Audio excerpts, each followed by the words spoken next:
Baik Bapak Mama, saudara-saudara yang dikasihi Tuhan, Salam. Sebut Thomas atau Didimus, betul langsung tahu, betul langsung ingat tentangnya.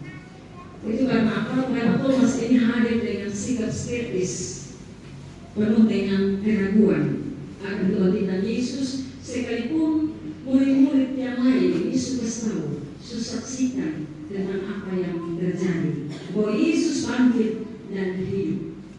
Tapi nyatanya kesaksian dari murid-murid yang lain ini tidak cuma membuat seorang Thomas ini percaya. Malah dia minta bukti. Itu ayat 25 bacaan kita. Sebelum aku melihat bekas paku pada tangannya dan seterusnya, sekali-kali aku tidak akan percaya. Bapak saudara, apakah hanya Thomas yang ragu? Hanya Thomas? Ternyata tidak. Kalau kita fokus di bacaan, dia menekankan tentang ketidakpercayaan Thomas. Tapi kalau kita melihat dia punya paralel bacaan, ini bacaan yang sama ada di Injil Lukas 24 ayat 36 sampai 39, 37 sampai 49. Ternyata bukan hanya Thomas yang tidak percaya. Murid-murid yang lain ini juga punya cerita yang sama dengan Thomas. Dan meragukan dan mensaksikan kebangkitan Yesus. Bahkan mengira itu hantu. Waktu itu Thomas sudah ada.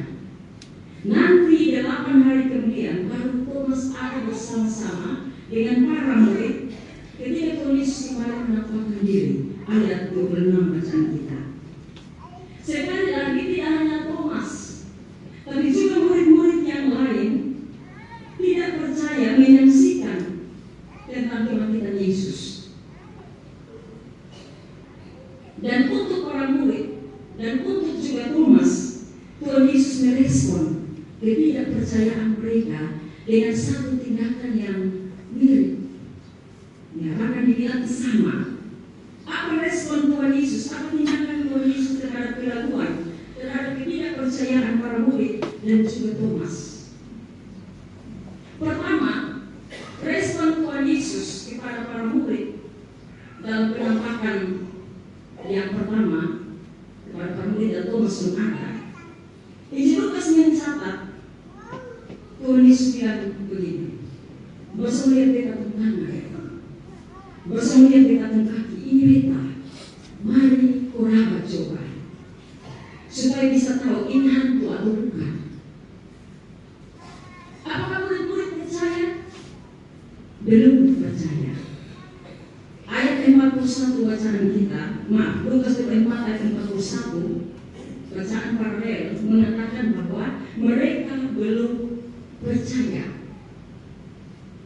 Lalu apa yang dilakukan Tuhan Yesus ketika mereka belum percaya? Waktu Yesus tunjuk, Raba dan lihatlah. Dengan apa mereka yang belum percaya, Tuhan Yesus kasih lompat benar, terus anak-anak kok.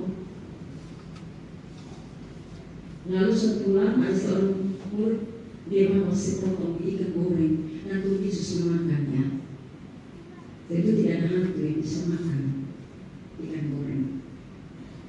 Kita membayangkan murid-murid mulai percaya, mulai kembali kepercayaan mereka.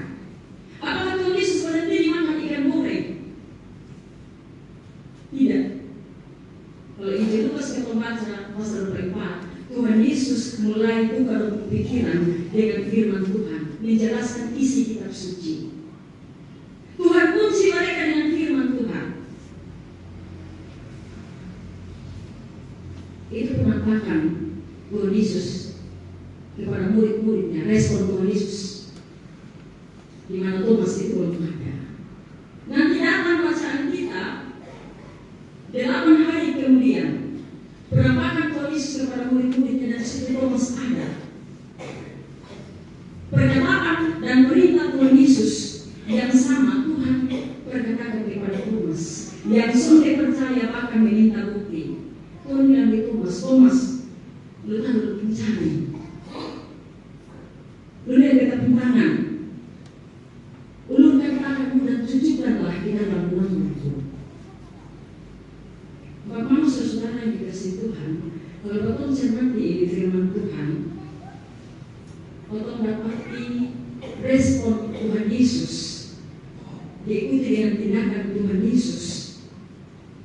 Merespon ketidakpercayaan keraguan ini, kita dapati ada catat 3. Pertama, Tuhan Yesus selalu memahami siapa murid-muridnya, baik Thomas, baik juga murid yang lain, bahwa mereka bukanlah orang-orang tanpa kelemahan, tanpa keraguan, tanpa ketakutan.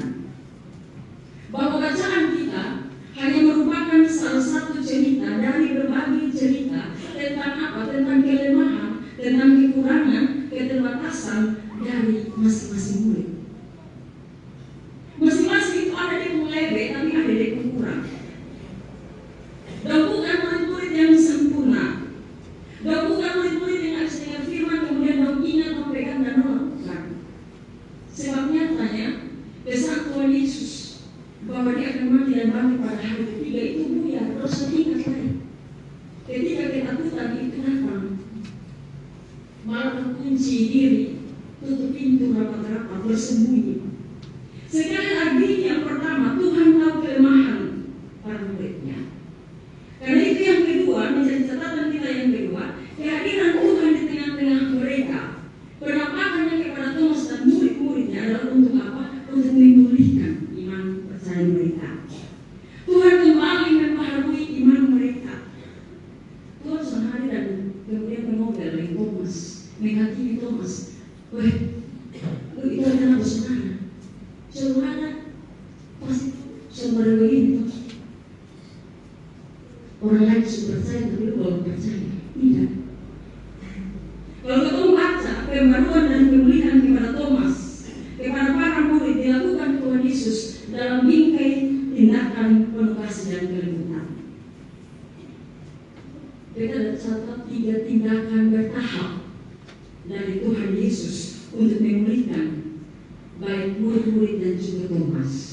Pertama, pemulihan yang Tuhan Yesus lakukan dia datang, dia ada, dia hadir di tengah persekutuan murid. Dia ada bagi murid-muridnya. Bapak ada satu pertanyaan.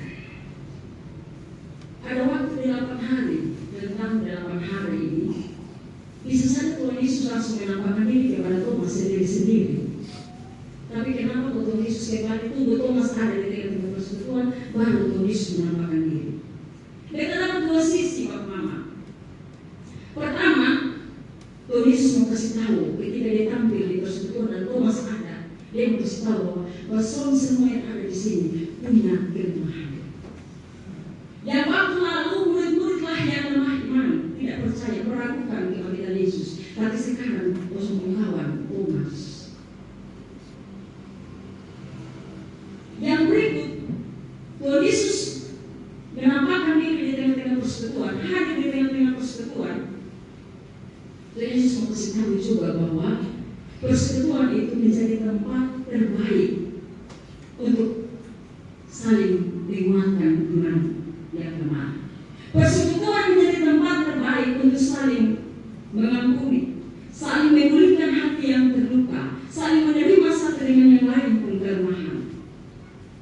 Karena itu persekutuan barulah persekutuan ketika satu hadir bagi yang lain, ketika satu memahami yang lain bahwa ada yang lemah, ada yang tak percaya, sehingga sekali-kali tidak membuat orang lain terasing. Sekali-kali tidak ada yang merasa dihakimi dan kemudian meninggalkan persekutuan. Jadi pemulihan Tuhan ini datang, tahapan pertama itu dia ada dan hadir. Ya, semua tetap ada dan hadir di tengah-tengah kehidupan pergumulan orang lain.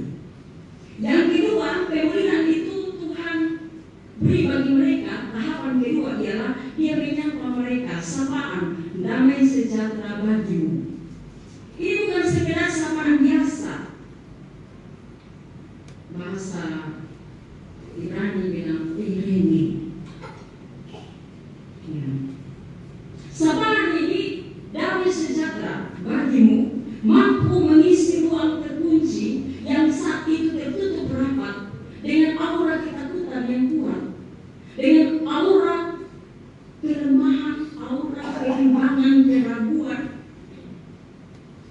Sapaan ini langsung lalu memenuhi ruang hati dari para murid. Untuk apa? Melihat bahwa Yesus hadir.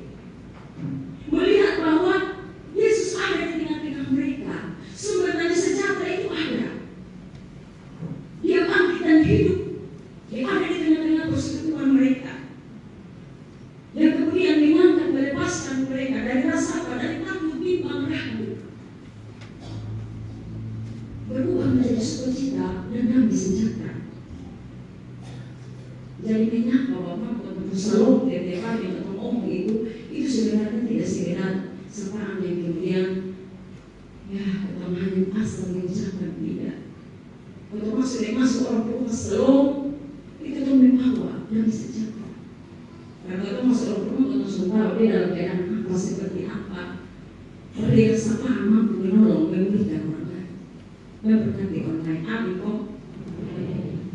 Yang ketiga, tahapan yang ketiga, dia tidak sekedar menyapa, dia tidak sekedar hadir, dia tidak sekedar menyapa Irene, tapi Tuhan Yesus dia membuka ruang untuk Thomas dan para murid datang mendekat dan menyentuhnya.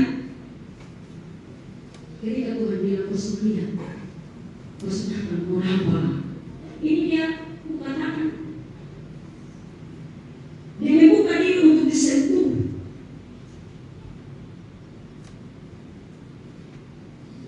Bapak itu membayangkan kalau Tuhan tidak membuka diri untuk disentuh oleh para murid dan Thomas, maka kebetulan mereka pasti bingung dan mereka pasti ragu. Tapi dia membuka diri terhadap mereka untuk datang dan menyentuhnya. Dan pada akhirnya melahirkan sebuah pengakuan iman melalui Thomas, ya Tuhanku dan Allahku. Bapak saudara, apa maksud firman Tuhan ini bagi kita? Tuhan mau apa? Dari ketemu persekutuan iman, persekutuan di gereja, keluarga, di tempat kerja, bersama hidup relasi dengan orang lain, tetangga. Tuhan mau apa dari ketemu hidup bersama? Tapi juga sebagai pribadi, lepas pribadi. Sehubungan dengan tema hari ini, sentuhan fisik memulihkan. Dia tercatat ada 3. Pertama, dengan menyadari bahwa kita masing-masing punya kelemahan dan kekurangan, bahkan memiliki kecenderungan untuk berbuat salah, jatuh dalam dosa, atau tidak akan menghakimi orang lain, atau tidak akan menolak sesama, tidak menolak ataupun kawan ataupun rekan sepelayan ataupun saudara. Ketika mendapati mereka jatuh dalam dosa, ada dalam kelemahan. Sebab jadi murid Kristus, jadi gereja, jadi orang percaya, tidak serta-merta tolong jadi orang tanpa kelemahan, tanpa kekurangan, tanpa dosa. Sehingga di mana-mana soleh ada persekutuan keluarga yang sempurna, saudara. Ada persekutuan gereja yang sempurna. Ada rekan, teman, sahabat, majelis yang sempurna, saudara. Pendeta Jusam. Karena dalam relasi bersama yang terbangun, kalau akan naik ketemu pribadi-pribadi yang punya rupa-rupa kelemahan dan dosa. Ya, kadang-kadang kalau ketemu satu orang tua yang dia masih melayani, tapi bisa minta tersinggung sama dia. Dia bawa bicara, dia suka bicara. Mau dia bilang kalau sebelum tahu kalau dia kiri, ya tuh, jadi kiri.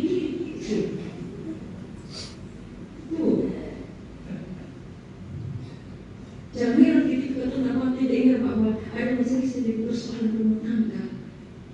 Kita bilang bahwa kalau baca ini hampir buku juga. Masing-masing gitu.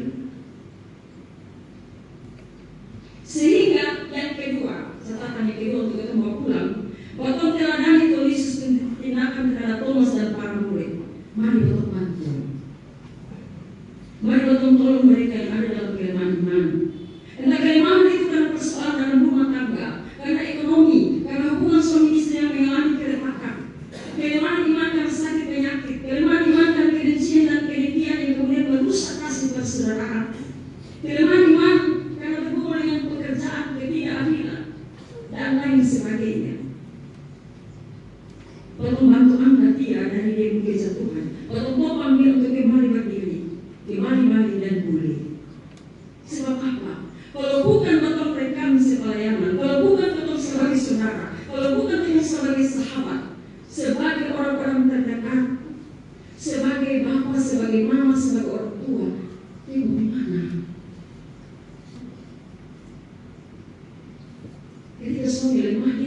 coba? Anak-anak lemah dia mau gimana coba? Dia pasti berharap pertolongan dari yang paling dekat. Kapan hari kita buka-buka HP, lalu kita tetangga, dia kasih status ini menurut kita kesian. Lalu kita WA, selalu mama, apa kabar? Ada apa? Gitu ya. Lalu dia balas, kita semua habis. Kita sudah tahan dari wanita. Tapi kita harus bertahan karena kita anak-anak. Kemudian kita bilang, oke, besok free pagi mama datang di rumah. Jadi kita pas pulang waktu ada berjual di jalan di Sehingga rumah. Jadi dia sampai rumah, dia mulai bercerita suaminya terjebak dengan judi online. Ya. Sedangkan mereka punya anak 3, untuk harus berjual di pinggir jalan kue gorengan kopan-kopan. Lalu mereka juga punya kredit sedikit di bank. Mama tuh menangis. Lalu mama tuh ini beragama lain buat mama. Lalu kemudian dia masuk Kristen. Ya. Dia orang juga gereja, tapi kita tidak tahu gereja. Ketika dia menangis, kita bilang begini. Padahal dia sempat berpikir untuk bunuh diri. Dia sempat siram daripada dengan minyak tangan seterusnya. Itu makan biasa. Lalu dia bilang begini, mama, itu mama suami. Itu mama suami. Orang yang paling dekat. Mama yang bisa menolong dia pertama-tama. Itu Tuhan juga. Tapi mama orang yang paling dekat. Dan Tuhan pakai untuk menolong dia. Kalau Tuhan mama mau sapa, saya mungkin orang istri ditolong. Mama, kemudian dia bilang begini, beritahu aku bahwa Yesus ada. Ya, ini melahirkan pengakuan. Ternyata dia sudah ada dalam perkumpulan. Dia berdoa. Dan kemudian kita berdoa bersama dan dia pulang. Karena itu aku masuk saudara. Kehadiran ketemu keluarga suami istri dan anak ini untuk saling menopang. Kehadiran ketemu dalam tubuh kemajelis ini untuk saling menopang. Siapa orang yang ada lebe, masing-masing dari kurang dari peserta yang ada. Jadi jemaah juga bisa lihat kami juga. Ya, misalnya datang gereja lihat satu bisa. Dan kalau majelis juga itu satu jemaah, maka kalau mau kuliah, habis kuliah sudah bisa berubah. Ya. Jadi jangan pernah jauh dari persekutuan keluarga, gereja, rayon, tetangga. Bapak mama yang mengalami kelemahan iman, tinggal dalam persekutuan. Ini penting. Tetap hidup, cari persekutuan. Ada persekutuan doa, ada persekutuan yang beribadah, persekutuan yang menopang, persekutuan yang bisa menerima kita, menyapa, mendoakan, yang hadir untuk kita. Tuhan itu selalu sediakan ketika kita ada dalam kelemahan-kelemahan, selalu ada orang yang menolong kita. Amin kok, selalu. Maka kita selalu dalam rumah tapi dia ada di situ. Bahkan orang itu sempurna tiba-tiba itu bertanya, orang itu bertanya kepada kita, kalau aku bercerita menangis, Tuhan itu adil. Itu yang kedua, yang ketiga terakhir. Meneladani kemuliaan yang Tuhan Yesus kerjakan kepada Thomas dan murid-murid, mereka membayangkan Tuhan buka tangan. Ini menjadi tanda isyarat kepada murid mendekat, datang. Apalagi disertai dengan sapaan damai sejahtera yang menenangkan hati. Yang membuat murid-murid ini tidak ragu-ragu mendekat dan menyentuh Tuhan Yesus. Sambutan hangat lewat sentuhan fisik benar-benar membuat hati mereka kembali lapang, luas, tegak. Benar Tuhan ada, benar Tuhan hadir, benar Tuhan hidup. Tuhan ada, Tuhan hadir. Saudara hanya perlu datang mendekat. Karena tangannya terkulur.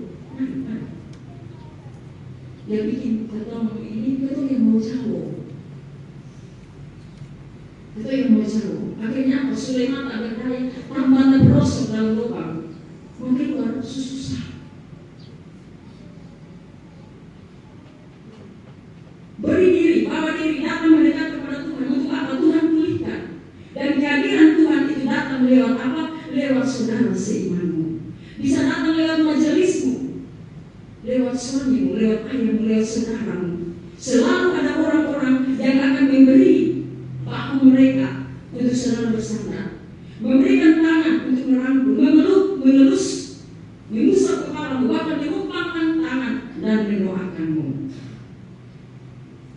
Bapak berarti orang berumah harus perlu rangkul. Tapi ketika orang bisa perlu rangkul, kalau bersentuhan fisik ini juga perlu hati-hati. Selalu orang salah artikan. Tapi ketika saudara masuk dan kemudian selalu apa kabar mama? Baik-baik saja. Benar-benar itu sujud. Ya. Karena kasih Tuhan itu akan membuat kehadiran itu buat orang merasa diterima juga. Waktu tidak dulu di mana waktu meragu dulu begini sesuatu. Tapi Anda perlu melihat kiri dan kanan. Yang sampai Tuhan bilang, Tuhan berkasih ke Tuhan dan di samping ada kesian, ada perlu pemulihan. Ini penting untuk Tuhan kita. Hati yang ini adalah obat. Maka Tuhan kita menyusun. Saya ini penting. Omong hal yang benar baik, melihat itu penting. Jangan membuka di lain mulut, di lain hati, di lain maka kacau lah. Tidak demikian. Karena itu ini juga ingat. Kalau berkunjung untuk pelayanan orang sakit, terus bisa titip amplop, ya hadir juga, mendoakan juga. Bapak yang dikasih Tuhan, tadi di awal itu ada cium sabu, ya. Tadi kita mendengar ada cium sabu. Bapak filosofi masyarakat sabu, hidung itu organ yang berkaitan dengan nafas hidung. Jadi ketika saling menyentuh hidung, bapak sebentar saling berbagi hidup. Ya, bapak saling menyambut keberadaan satu sama lain secara apa utuh dan murni. Jadi jangan dicium-cium besar, sorong-sorong besar. Apa mereka? Ini, berbeda tak besar. Jadi sawi menetapkan, ya, sudah bisa. Jadi kalau orang cium itu dia sudah berbagi kasih, berbagi pengampunan, ya kok. Kalau kita ada untuk dan doa ada untuk kita, amin kok. Jadi kalau belum seperti itu terus cium juga. Tahan diri untuk bercium. Jadi kemarin yang viral itu, ya, mentua Henek Do, ya toh, Bapak Wakil Presiden, ya. Dalam situasi ini dia mau mengungkapkan demokrasi kehormatan itu kan arti dari si orang sabu. Ya, kok ini tapi dia lupa ada di mana dengan siapa. Ini penting juga. Jadi kalau si orang untuk lihat juga budaya beda, agama juga beda. Ini penting. Jadi mungkin kalau hadir sebegini atau berjalan jadi kita cukup. Kalau dia nonton itu video juga, dia bilang di pas pendeta ditulung. Woi, pulihkan orang tua. Itu netizen pun komentar itu. Ya, dia sudah untuk pemulihan. Ya, sekarang kan bully ini kan contoh silakan ikut membuli orang. Kalau begitu, marilah kita menjadi alat di tangan Tuhan menolong memulihkan orang lain. Yang terpenting adalah bagaimana kehadiran kita memberi arti untuk memulihkan orang lain. Karena ini hari A yang memang BSB berusaha menghadirkan.